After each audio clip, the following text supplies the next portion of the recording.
Sedina iki dadi bojoku, sesuk awake dipisah ra apa-apa. Lah kok Apa panjalukmu bakal tak turuti. Kowe aja sumelang. Yen to kowe kelakon dhaup karo aku, kowe ora perlu sumelang. Awet aku salah sawijining narendra kang sugih, bondo sugih, bandu kowe nyuwun apa bakal tak turuti awet kowe ora njaluk mudri lintak remblak kang tak bisa pinangkali saka puri. Mau iku sandure dewa aku. Mau iku kuwi apa? Wes wong paling sekti dhewe aku. Ngono lho. Manipun randok prihatin Mas Bagong. Kok prihatin? prihatinmu Berita ning gone sing lagi hot viral. Iya. Tentang ono sing ngomong bahwa wayang itu haram. Lah kuwi lho nelongso Mas ning ati Mas. Lho kok nelongso? Lah nek wayang nganti haram, Kamu kok awake dhewe jope akeh ning wayangan. Nek sampe iki diharamno ora dipentasno, apa merongos ning omah. PPKM ning 2 tahun wis merongos apa meneh nek wayang haram. Pikiran kuwi. Lho, ora ngono Mas. Tegese mungkin mbok menawa sing dimaksud wayang haram kuwi ora kok pementasane iki ora ngono kuwi. Nek pementasan itu adalah budaya nasional yang dilindungi undang-undang. Ora mungkin iso ilang. Nggih. Kemajuan kebudayaan gak mungkin wayang ki musnah ning gone Indonesia gak mungkin kecuali nek gak enek sing nanggap lagi musnah. Padahal kamangka nyuwun sewu Bapak Presiden Jokowi Loh, dawuh tapi pidatonya bahwa kita boleh menggelar wayang 80%. Betul. Kan jane wis pas. Dadi dalang kuwi ayo gelar wayang 80%. Sing 20 lebone kotak nek iso didol. Aduh ya Allah Gusti, pengertiane ora ngono celuk. Pengertiane iki lho ora ngono kuwi kok 80% wayang digelar terus sing 20 ning ndi? Ning kotak nek iso didol Mas. Itu lumayan loh.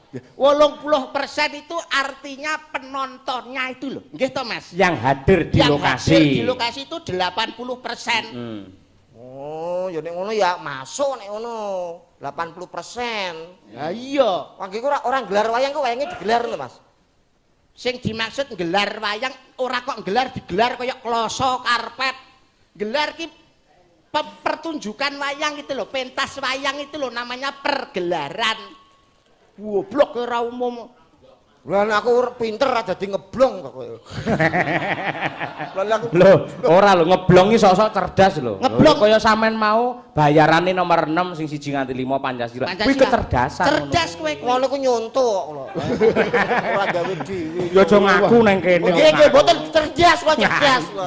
Oh siji meneh ki awake dhewe nuwun sewu lho anu Pak Petruk. Nggih. Sebagai warga negara yang baik, awake dhewe sebagai insan seni, insan yang berbudaya, itu jangan sampai terprovokasi dengan orang-orang yang tidak bertanggung jawab yang mau membenturkan antara agama dan budaya. Betul. Oh no, harus dengan bijak, harus dengan kepala dingin dalam memutuskan sesuatu. Masalahnya antarane budaya karo agama itu kudu mlaku bareng Mas. Ojo nganti dibentur nih. Lho, kuwi nek budaya tanpa agama, kuwi ibaratnya kaya wong numpak sepeda sing tanpa rem. Kebablasan. Oh, dadi nabrak-nabrak, numpak sepeda ngger tanpa rem lho, bablas, nabrak-nabrak. Ono sepeda sing tanpa rem ra nabrak. Apa? Sepeda torpedo, sepeda doltrap iku ora nggae rem pedale mek diwalik mengguri ngono wis mandek dhewe sepedane. Omonganmu ini tidak mengandung pendidikan moral Pancasila gitu. Waduh. Malah tekan PMP barang. Kowe iki kadang-kadang perlu butuh penerjemah Mas kadang-kadang. Jadi budaya tanpa agama ki ibaratnya wong mlaku ing wayah wengi sing tanpa obor, tanpa colok utawa tanpa lampu. Kuwi lho, rungokno kupingmu. Lah nek padang bulan ini ra perlu gawe obor. Kowe ngerti ora padang bulan padange kaya rena. Wis padang bulan tok wis penting ora usah colok lintang sambung obor, wis padang Mas kuwi. Mesti tekan nggon. Ora dadak rambatan pundak bareng. Ora usah. Padang bulan iki padange kaya rena. Nuwun sewu Mas Cahyo niki nek gak iso jelasne harga diriku iso jatuh iki aku kingko. Ngene lho Mas, tegese iki wong nek budaya sing tanpa agama, ya toh. Kuwi ibarate wong mlaku sing ora ngerti tujuan, ora ngerti arah, ora ngerti aku ki arep ngendi to, ora paham situasi. Gawe GPS. Mesti tekan nggon. Nek gak GPS ya WA. WA ya apa? Warta angkasa. Jadi kayak sepi angin ngono kae. Sampean ngewangi jelas nih Mas, nyuwun tulung Mas. Niki rada angel nek dijak rembukan. Ngeten lho, para pinter lak sampun paring dawuh. Lah. Hidup dengan agama akan terarah. Betul. Hidup dengan ilmu akan mudah, hidup dengan seni akan indah, hidup tanpa seni bagaikan bulan tak berbintang. Dadi bener kaya Cak Yuda mau, Bulan tak berbintang. lemengan ngono. Dadi nek ana bulan kudu ana Bintang. Lah ki ana datang bulan. Kok jane iso apa ora? Iki sing dimaksud dudu perkara wong garap sari ya, Nyuk. Ning keindahan yang ada di langit ketika bulan itu tampil akan lebih indah kalau direnggo dengan indahnya lintang-lintang di langit. Lah, Ngono kuwi. paham ora kowe? Mun tak mantuki lho paham apa ora? Cah kene kok padakne. Apa Mas? Lah wis sing gampang wae, sampean mak wis dahar ning mburi to. Wah, jan. Nah, Bukesi nek nah ngene sing jenenge wong mangan kuwi yen tanpa budaya bagaikan masakan tanpa garam. Lah kan ana masako. Niku sami mawon, sami asine pas Bagong. Ngeten mawon lho. Niki ampene anu tukang son lungguhe teng pundi? Kemriko. Nuwun sewu enten kabel lecet napa mboten? Bagi apa? Ku nyetrum lambemu lho. Omongan kok mesti ngono kuwi lho, iki kok iso. Lah nek kaya contoh iku sing kena dicerna mudah. Semono uga budaya nek tanpa agama, agama tanpa budaya diwalik, kuwi ya kaku. Nggih to Mas? Leres. Enggak iso luwes.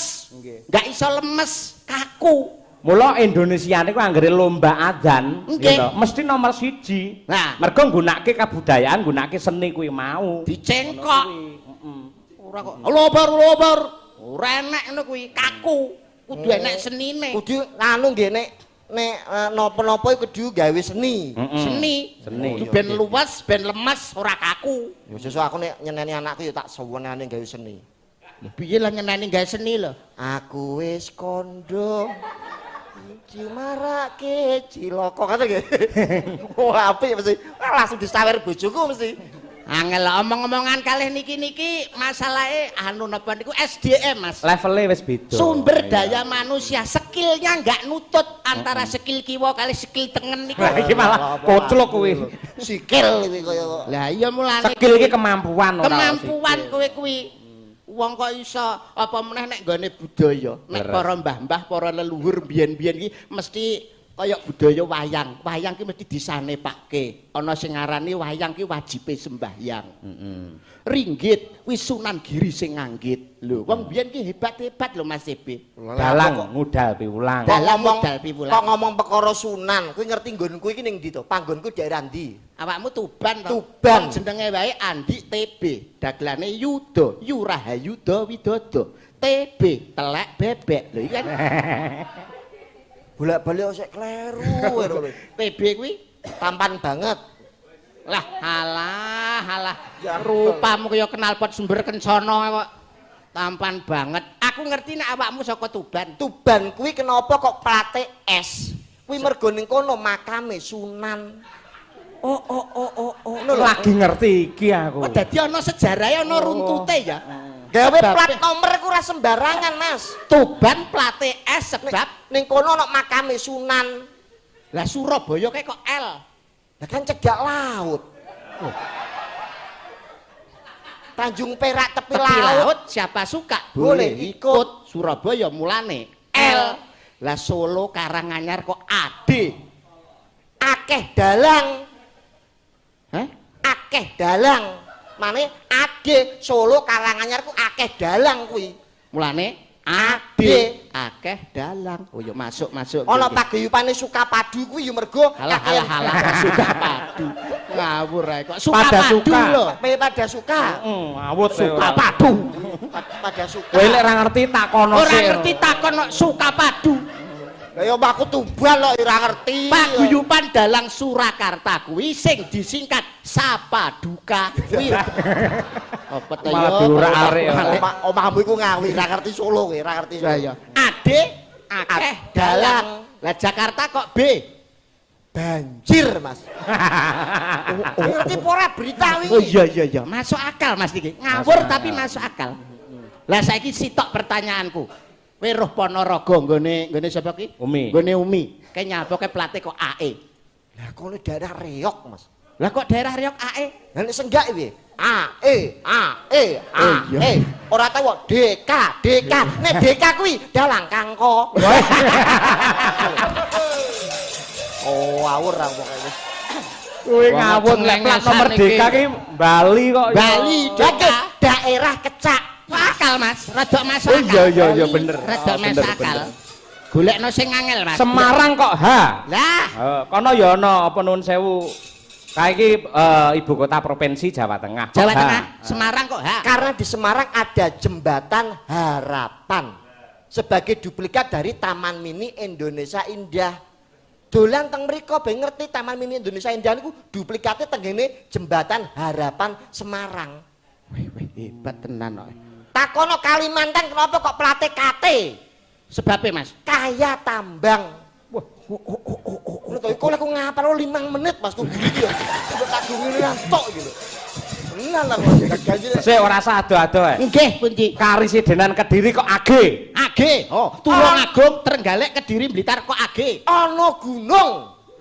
Kelut AG lho. akeh gunung. Kelut, Bromo, cedak Kediri Mas. Mulane Semampir ya ana gunung. Lha ora enek Semampir. Semampir iki jembatan kali Brantas, gununge ora enek. Lho kono ana tandane blenduk loro ngene iki lho. Plat kuwi. Tone pinggir jalan kuwi akeh gunung. Ora enek kok iso. Lah Sidoarjo kok W. Ha. Wetan Mas, wetan panggone wetan Sidoarjo kuwi.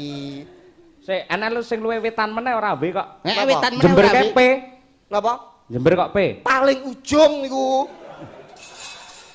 Dengan pripun to? Wes to, takono plat nomor ndi? Bandung kae kok D tak oyak terus. Bandung kok D. Dingin. Dingin teng mriko niku dingin. Adem bawane. Oh iya ya. Pundi mulai Mas sing enten? Mboten niki nyuwun sewu niki acarane BKN apa acarane Samsat niki? Kok takok plat nomor gitu. Wong kok ya bener sing diaturne Mas Yoyok ki mulane awake dhewe sebagai seorang seniman kudu sing cerdas. Betul. Agama karo budaya aja nganti dibenturke, nek iso kudu mlaku bebarengan. Betul. Apa meneh saniki paling gak nyuwun sewu di era ngaten iki paling gak awake dhewe ku multi talent.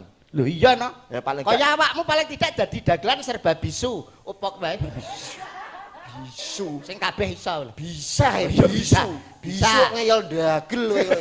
Boleh ngomah turu. Multi talenta. Ah. Apa-apa kudu iso. Betul. Ngomong bab agama ya sithik-sithik kudu ngerti, Ya ora- ngomong bab budaya sithik-sithik ya kudu ngerti. Ora kok sombong, Mas. Heeh. Aku ngene-ngene iki ya santri. Sampeyan ngerti Masjid Agung Tuban? Nggih. Sing cedhak alun-alun? Heeh. Gede? Heeh, mboten kok sombong. Tambire aku, Mas. Apa kuwi apa? Tambir ki apa to sing Sampeyan ku jere ngomong ustad tapi Masjid Agung Tuban. Tambir ki apa? Ngurusi masjid niku lho. Takmir. Tambir. takmir. Tambir untumu pucet kuwi. Lah kuwi adike takmir. Lah takmir ku sik sadulur kalih. Mas Joy wonten Mas Joy. Jo sapa? Mas Joy sapa? Joy artis kuwi lho. Apa enek Joy ne? Joy Taslim niku wonten. Taslim to. Iya nggih. Lah tak tambah Joy ben keren.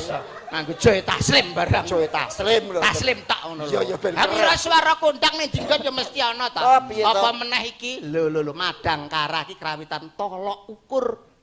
Iki Krawitan dia iki titisane condong condong raos iya iki. ya perkara Joy Taslim niku lho Mas. Saestu. Tolok ukur garapan dito sing ora niru garapane Madangkara. Krawitan dito sak Indonesia sak indenge Nuswantara iki sing ora nurun karo Madangkara. Mane Mas, Tolok ukur titisane condong raos. Mane Mas, kaya mau wis tak omongi Mas, ampun ngetokno garapan sing apik-apik, ndak diturun kancane. Mergo ki tolok ukur, Titisane condong raos. Coba Pak. Dek kapan no Oh, dar dar, tak wapuk Dek pisan. kapan dar iki yo Lek lambene dagelan aja digugu. Iki kalau dalange beda ya ngelem kono ngono kuwi. Pokoke titiane apa titisane condong raos iki wakeh banget pokoke. Mboten iki saestu. saestu Wong apa kula melih niki- penggendaripun Mas Dar pengendangipun Mas Butil Mas Heru. Heru Butil timbul. oh ya timbul kok Butil walik Budil dagelan pati.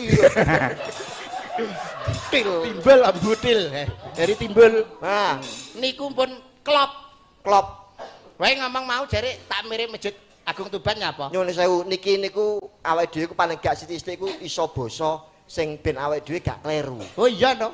Ha, kuwi sampeyan iso basa Arab. Basa Arab sithik-sithik ya paham. Murid Mbah Ustad Dalang kondang saka Blitar keng ramane Mas Cahyo kun tadi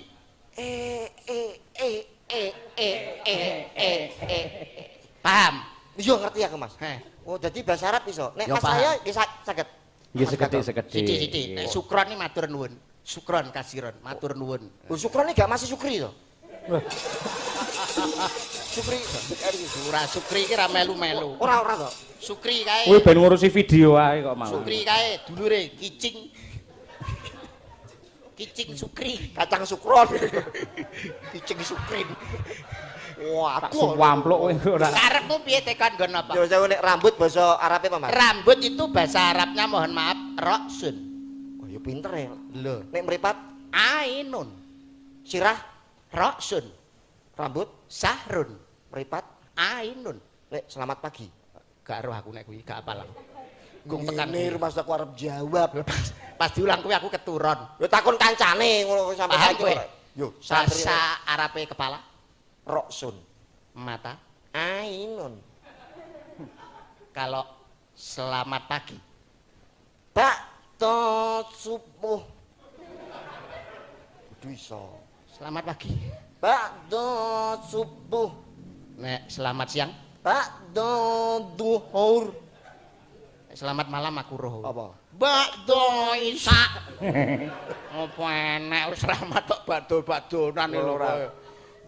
Ngomong nuwun sewu nek bab agama nuwun sewu kok mboten kula sak keminter mboten Mas. Nggih. Wong niku urip ning alam donya apa meneh awake dhewe urip ning Indonesia itu harus berkepribadian dalam budaya sebab budaya ki jati diri bangsa. Mulane kula ngopo? Kenapa awake dhewe kok kudu sithik-sithik iso basa Arab? Niki contone kejadian tenggen kula. Perkara ora ngerti basa Arab ku, wah bubrah Mas. Kok iso bubrah? Tanggoku jenenge Ustaz Tono. Kuwi kan kon ngimami Jumatan. Heeh. Lah, kuwi kan ustaz desa, Mas. Iya. Akhire ben saking semangate ngapal surat Yasin sampai komplit apik. Dudono suarane ben apik. Ben lah, ben Langsung Allahu Akbar. Bismillahirrahmanirrahim. Yasin wal Qur'anil Hakim. Makmume terus subhanallah. karepe kliru iki Keliru. Heeh. Kok lho, mosok bacaanku keliru. Langsung ganti Bismillahirrahmanirrahim. Wadduka walaili saja subhanallah. Kliru nah. Kok keliru? Akhirnya golek surat sing paling gampang. Niku kul huwallah. Bismillahirrahmanirrahim. Kul huwallah wahad Allahu samad. Subhanallah. Lho, cek kliru nah. Bingung kan iki. Iki padahal surat paling gampang. Akhirnya makmume kan yo ditablek. Al-Fatihah durung. Subhanallah niku keliru Al-Fatihah. Lah saniki nek ngilingno Al-Fatihah apa lho, Jal? Subhanallah kan keliru, mamane arep sujud lah kok langsung arep rukuk lah kok sujud. Subhanallah. Isa. Heeh. Lah iki ngiling Al-Fatihah urung diwaca niku napa? Bareng subhanallah. Dirumangsane keliru surat pendek, ganti kabeh. Lah kok terus terakhir Al-Fatihah durung. Arek ngilikne ora iso. Nah, lah. Lah ya pentinge wong sinau agama kan ya nggon kono kuwi. Mulane nyuwun sewu sampean agamane apa? Lho Islam to. Mas Yoyo ya Islam. Sampean, Kok Mas? duwe musala. Sing disembah Gusti Allah. Gusti Allah to, Mas. percaya Gusti Allah ana. Ya percaya wong aku wong beriman kok. Nek ngono Gusti Allah manggone ning ndi? Ya ampun Gusti, pertanyaanmu kok enteng. Apa ora ngerti to nek aku ki dagelan Pondok Republik Indonesia. Sapa sing ora ngerti kondiangku? Kondang. Lah iya kok iso pertanyaanmu apa? Pertanyaanmu aja enteng-enteng nek musuh aku. Gusti Allah iki manggone ning ndi? Ya ampun, entenge Mas, enteng kuwi. Kalbu mukmin Baitullah ning jero ati kang suci ning kono papan dununge Gusti Allah. Rungokno kuping mulai. Ket mau kon ngrungokno, maksud aku budek lho gitu. Ndi manggone? Ning ati kang suci, ati kang resik ning kono papan dununge Gusti Allah. Malah melilik lak culak pisan niku. Milik gundulmu malah mripate ngene melilik. Dadi Gusti Allah manggone ning ati kang suci. Saiki dodomu tak beleh, jiret ning kono ana atimu. Ana apa ora Gusti Allah ning kono? Durung karuan, Mas. Logika iki, Mas. Ya iki kelas tinggi. Kene bar diruqyah. Ilmu yo dhuwur. Gusti Allah manggone ning langit sapitu ning Sidratil Muntaha. Kemeruh kowe. Kok ngomong langit sapitu? Kowe sap siji rong tau rono kok ngomong sapitu. Ndek kapan oleh murono? lek ndongake wong sedo muga-muga mapan ana swargane Gusti Allah. Gusti Allah manggon ana swarga. Lah suar neraka niku ciptakane sinten? Gusti Allah. Lah nyapa kok ora dinggoni? Lho. Iki gawe kok ora dinggoni niku luput kli. Ya bu, nggone neng neraka kuwi wis pakem. Dadi sing apik mlebu ning Swarga, sing elek mlebu ning neraka. sampean mlebu ndi? Penginku ya ning swarga. Kowe Swarga. ora ana sing pengen neraka. Ora enak. Wong iki kabeh pengen ning swarga. Ya wis nek ora ana sing nggone tak nggonane Mas ra apa-apa. Kowe yoga-yoga swarga kabeh ra apa-apa. Ning eling ya. Nek sampe nyumet rokok dan nyilih geni saka neraka tak tapuk cangkeme. Suti iki sapa lho kok iso. Saiki bener Bos, ora sing diaturne Mas Yoyo. Salah. Lho kok kleru? Ngono kok jere agamane Islam. Gusti Allah manggone ning ndi kok ora ngerti. Lah saiki balik kowe tak takoni. Gusti Allah manggone ning ndi? Iki ora pelecehan agama, ora penistaan. Ning iki aku lagi ngerti dikandani maratuwaku. Lah Allah, wong maratuwa kok dienggo patokan iki lho. Ilmu anyar, Mas. Wong maratuwamu agamane tani lho. Gomo tani. Ning kolom agama tak waca agama tani. Ngopo? Wingi sore jembak waca. Agama tani jenis kelaminnya digambar. Ora Gusti Allah manggone ning ndi? Ternyata Gusti Allah iku manggone ning dhuwur lemari. Lho, kowe aja sepele lho, omonganmu aja Iki grawasi di streaming lho iki. Di streaming lho iki. Tenan, Mas. Iku sing ngomong maratuwaku. Kok iso Gusti Allah ning dhuwur lemari? Wingi maratuwaku arep kondangan, arep kenduran bancaan, kangge pakaian busana muslim. Goleki kopiah ra eneng. Golek ning ruang tamu, ora Gak enek. enek. Ning dapur Gak loh, enek. Ora eneng. Ning gone Kamar tawon, mandi? lho ora Ora enek. enek. Bingung to? Heeh. Ngingetin dhuwur lemari. Ya Allah, tibane manggone ning kene kuwi lho. Gusti Allah manggone ning dhuwur lemari. Sik to iki jane sing kocluk sapa to iki jane? Ora Gusti Allah manggone ning ndi, Mas? Ning dhuwur lemari. Kuwi jarene sapa? Maratuwaku. Lah kok iso? Wingi maratuwaku arep budal slametan, bancaan kuwi. Golek kopiah ra eneng. Iya. Golek ning ruang tamu Gak enek. ora eneng. Ning gone pawon ora Gak enek. eneng. Ning kamar tidur ora Gak eneng. Bingung to, Mas? Iya. Akhirnya ngetin dhuwur lemari. Lah kok ya Allah, tibane manggone ning kene. Ilmu anyar jenengan catet dudune Mbah Sukron. Ora sudi. Sik to Mas, pakai Mas. ilmu anyar, Sik, Jenenge sik, ya sik, Allah sik, iki tegese sik. nyebut ngono lho. Ora ngene lho Mas, karepe maratuwamu kae sing dikarepne maratuwamu ki kok ora Gusti Allah metingkring ning dhuwur lemari ora. Sing dikarepne ki kopiahe ku lho ning dhuwur lemari, kopiahe. Maratuwaku ora ngomong ya kopiah, tibane manggone ning kene. Ora ngomong ngono. Lah ngomonge, Ngomongnya ya Allah, tibane manggone ning kene. Ilmu anyar iki, Mas. WA Mbak Sukron WA. Mama. ora to jane maratuwamu ijek urip. Isik Tulung tekan omahku idonono. nyapa kok dijoni? Karo dipateni ya. Aja dipateni. Lah kok iso? Nek engko dipateni lak ora senemokno Gusti Allah manggone ning ndi. Alah, Ngono lho. ngawur iki kok iso. Saestu kula WA Mbak Sukron nggih. Aja. Ora. Terus Mas Yoyo Gusti Allah manggone teng dhuwur lemari. Aja. Ngisin-ngisini kowe kuwi kok Mau tak iso. sampluk dhewe ngono ora. Ki matur nuwun karo BKN Pusat, Betul. tamane karo Ketua Umum PDI Perjuangan Ibu Hajah Megawati Soekarno Putri sing wis peduli dengan budaya nasional. Betul lah, alhamdulillah. Semoga BKN akan selalu komitmen untuk melestarikan kebudayaan bangsa. Betul, wis. Amin nggih. Luar Mila biasa. persembahan kangge seniman Nggih. kunjuk dumateng keluarga besar BKN PDI Perjuangan mestine jenengan preso kalian sejarah. Nggih. Menapa to sebabipun kok PDI Perjuangan getol untuk melestarikan budaya wayang? Mergo cikal bakal wiwit saking Bung Karno adalah salah satu pecinta wayang. Gitu. Wonten to foto Bung Karno ngasta tokoh Ringgit Gatotkaca. Oh, Menika nggih. minangka pertanda lamun to Bung Karno sangat menyayangi mencintai wayang. Bahkan pada era Bung Karno ngasta presiden ing istana sering dipun gelar wujudipun wayang.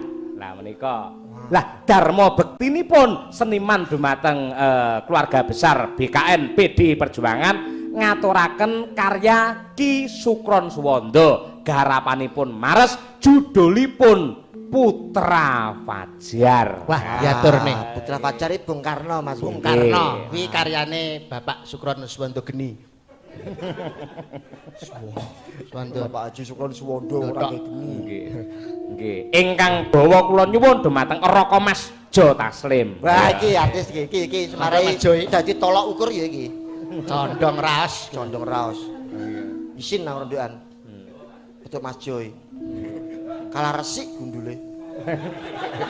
Lha apa ya gundul? Mulane ra buka ya. Ora tak buka. Resik ngono e. Suwe kaya pakku setruk sik ben iki. Monggo Mas Taslim. Ninggal ulang yen to gajah ninggal gading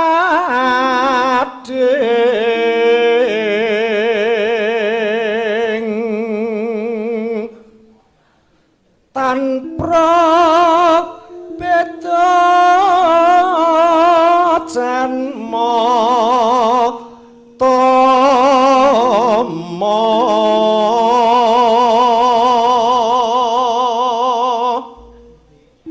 ninggal asma gondo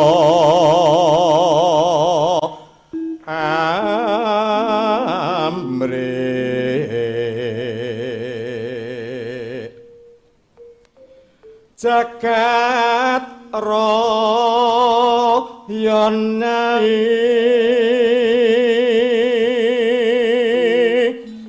risang proklamator agung datan liyan Bung Karno bela bangsa tekeng pati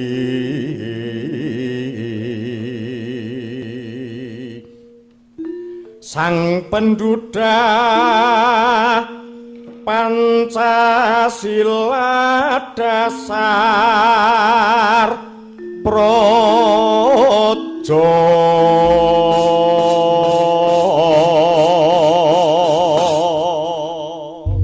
monggo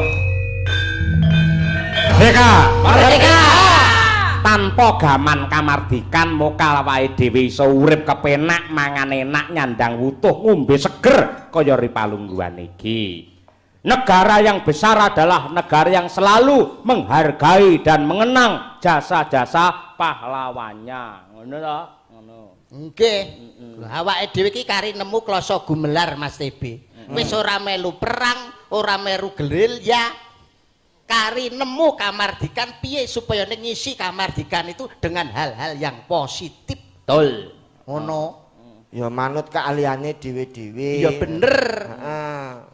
Nek dadi seniman ya seniman sing apik, petani ya petani sing apik, ya pejabat ya sing jujur. Bener. Mula jaman bocah sik sekolah ngono ning SD apa piye menika nadyanto ora kudu dadi polisi tentara, ning mesti diajari piye to carane baris berbaris. Niku kangge numbuhke rasa patriotisme. Niku. Betul. PBB iki. Apa kuwi? Pelatihan baris berbaris. Oh iya. Gitu? Baris berbaris. Sik kelingan ora? Ayo. Napa? Baris berbaris. Sing pundi niku? Hah? Kok sing pundi? Jenenge awake dhewe dadi cah sekolah, ben dina Senin kon upacara disiapne karo komandan klepon. Peleton. Upacara di sekolah kok sing nyiapno komandan peleton. Inspektur upacara kuwi lho. Oh, ya saya apal jenenge baris berbaris kuwi kuwi sebagai sikap ben awake dhewe iki menjadi lebih disiplin. Betul. Iso ora kowe? Yo iso Mas. Lho. Nggih, priben? Aja bingung. Piye? Lho Mas Cayoke menak. Siap, grep. Langsung. Wong kok iso.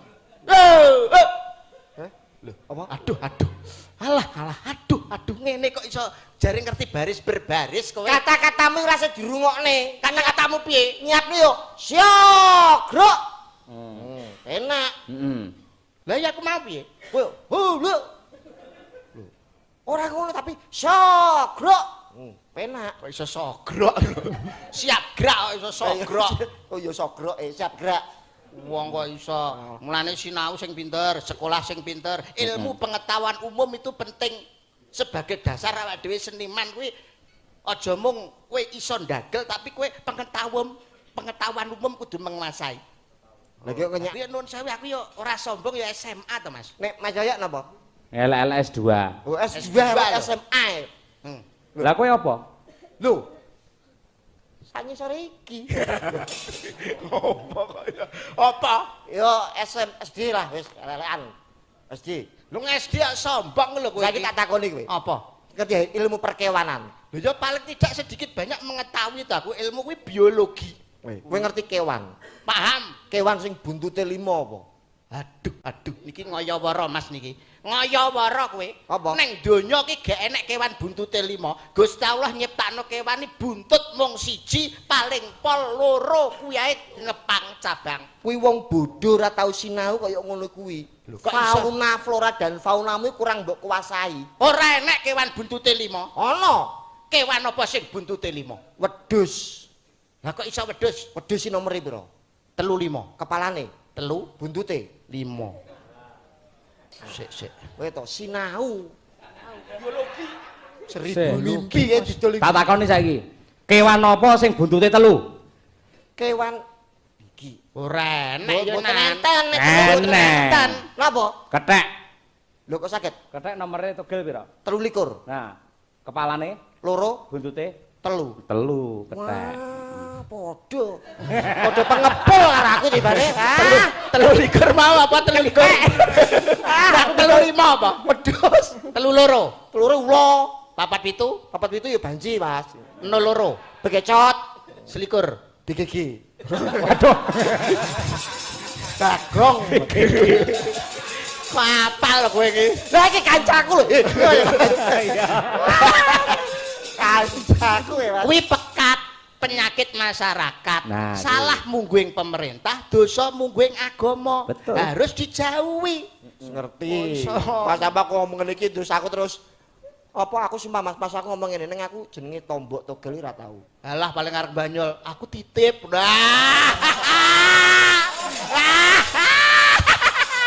Lha kudune menggo lek Wong wis dibedhek ngono. ngerti kabeh wis paham iki paling aku ora tau tombok nomor ora tau tuku togel terus lha apa aku titip. Alah paling ngono paling. Sorry, aku tombok ora tau titip ya ora tau to. Lah kok iso? Lah aku kira pengepule karo iki to. Cengengesan iki kok iso. Nyampluk. Menika wonten dalu menika dipun pantau dening Bapak Haji Kondang Sutresno, Nggih, Ketua Umum Pepadi Pusat, Nggih, ingkang bangun nembe Pak tilik Kondang. kandang wonten Ngawi niki. Oh nggih. Terus iki gawe sinetron teng YouTube Kondang Pak Kandang. Nggih. Kandang Pak Kondang. Walik engko. Swampluk kok olah ale. Kowe ora tau nyang kok iso.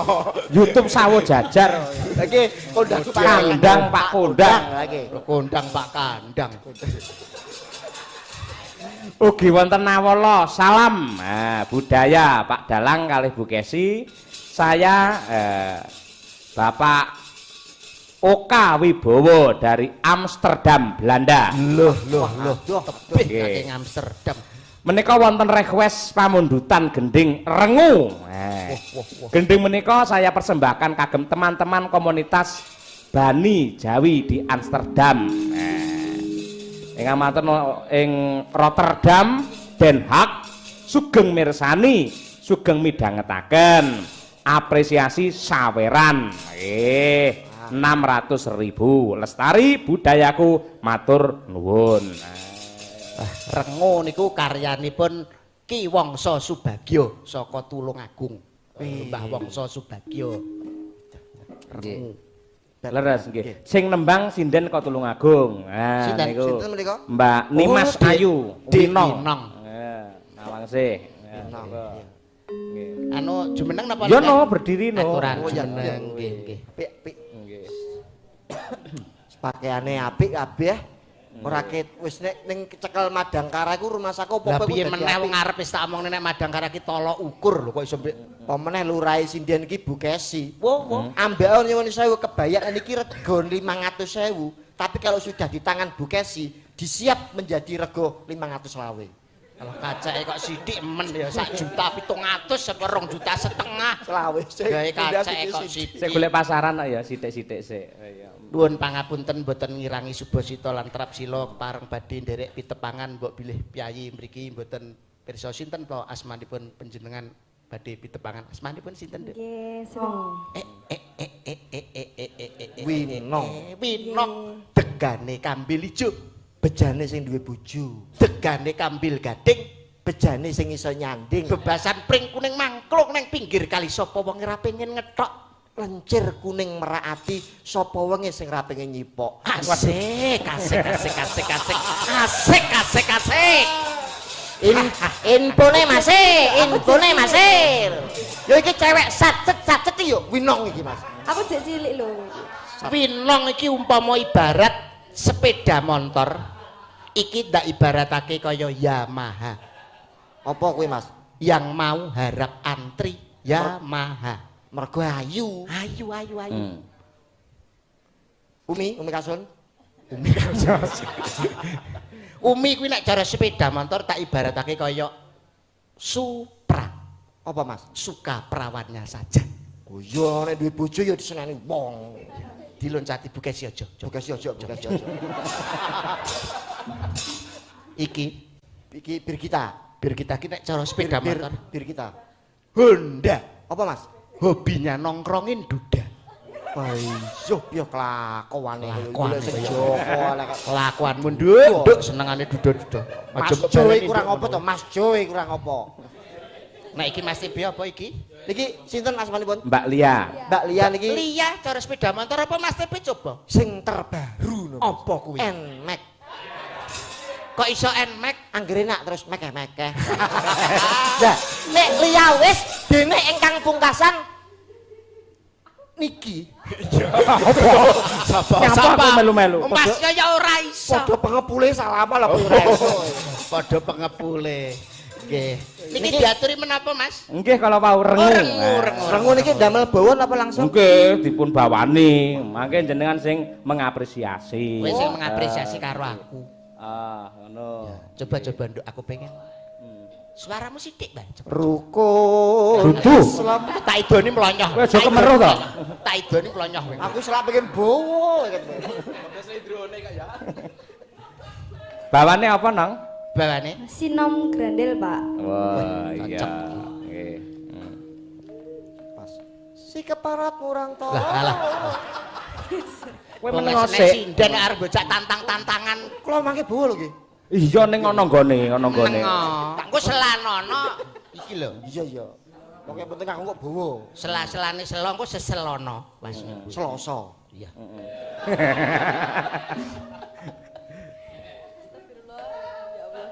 Ya. Menang menang iki lho. Iya, lali aku.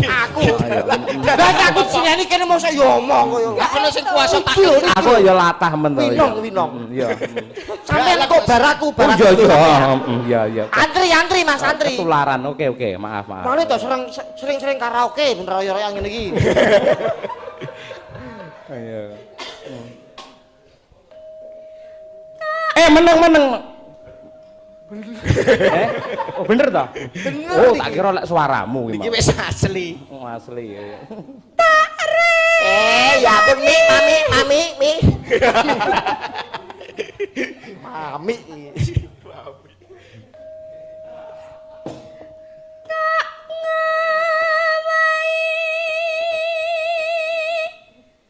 Paku linan.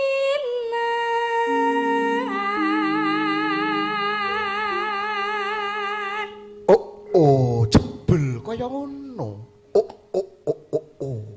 Oh, kamu ketahuan. Ora kaya. Waduh. Wingi uni. Jagat Dewa Bathara wasisaning bumi kanyata kowe swaramu endahing kaya ngono diajeng.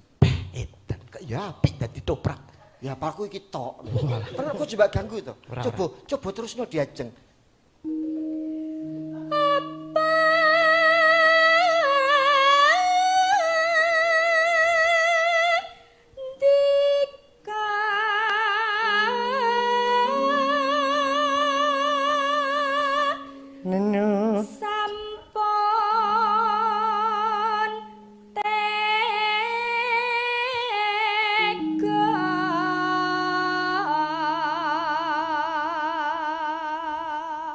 Ayo, karo ngomong kowe karo ngomong. Kaya toprak. Bowo. Eh? Bowo.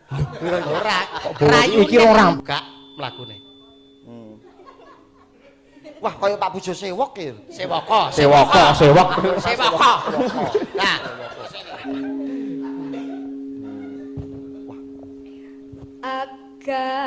agawe rujiteng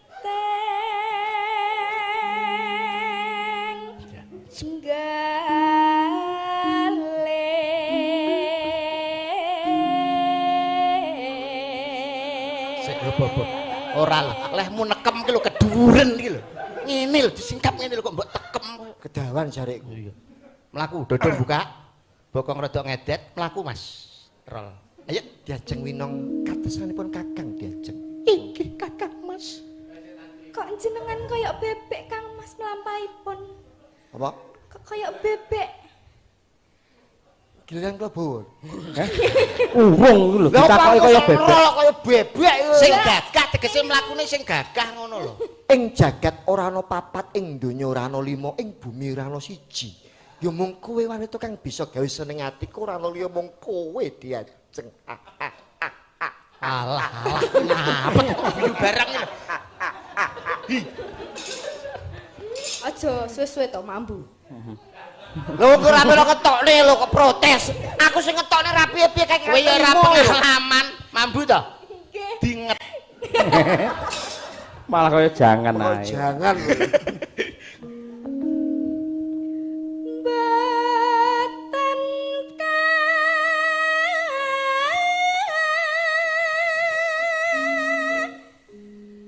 kados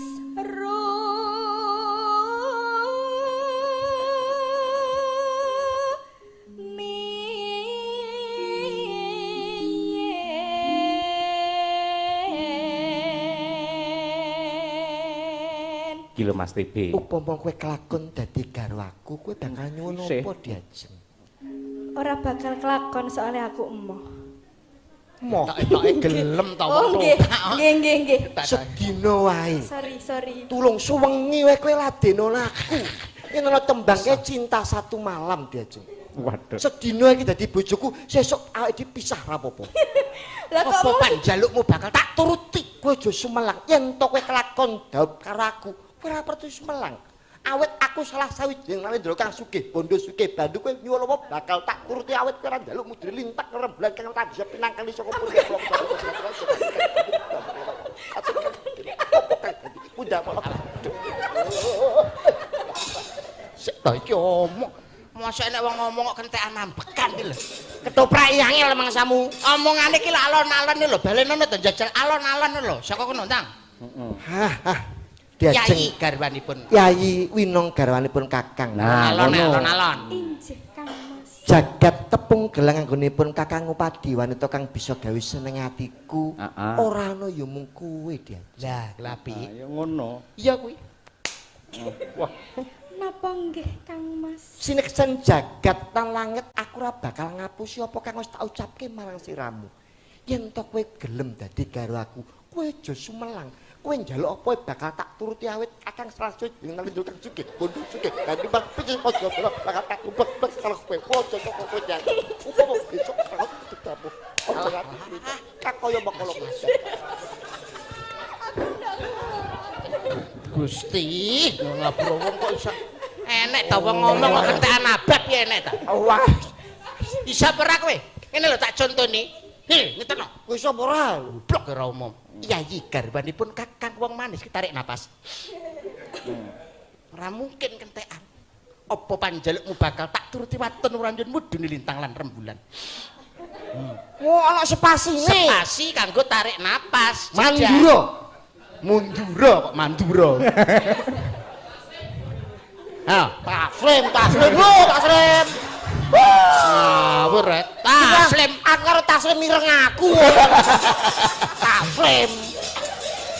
Ayo B, tarik napas. Taslim. Ora winang. Iya iki garwanipun Kakang. Iki tarik napas. Ing ana Apa panjelukmu bakal tak turuti waton uranjunmu dune lintang lan rembulan. napas. Tarik napas. Wis kaya Ora ngerti anggur. lakon iki meso jenar aku dadi pangisingan ing kene. Pasingsingan. Pasingsingan kok pangisingan ngisingi dasmu. Lho. Ayo. Ayo. Alah.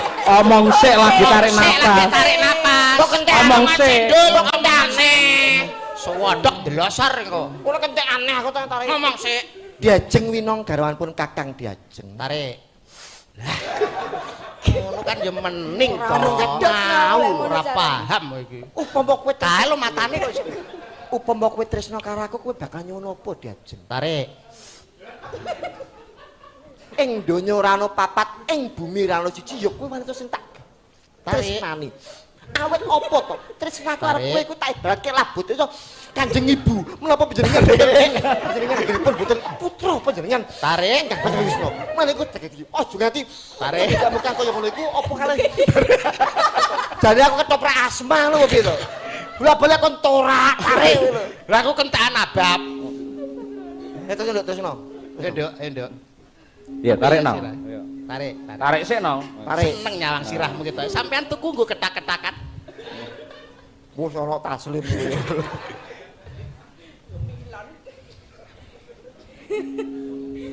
Atiku. Tarik. Ora, ngono wis iso. Iya lho tidak kentekan. Ginawe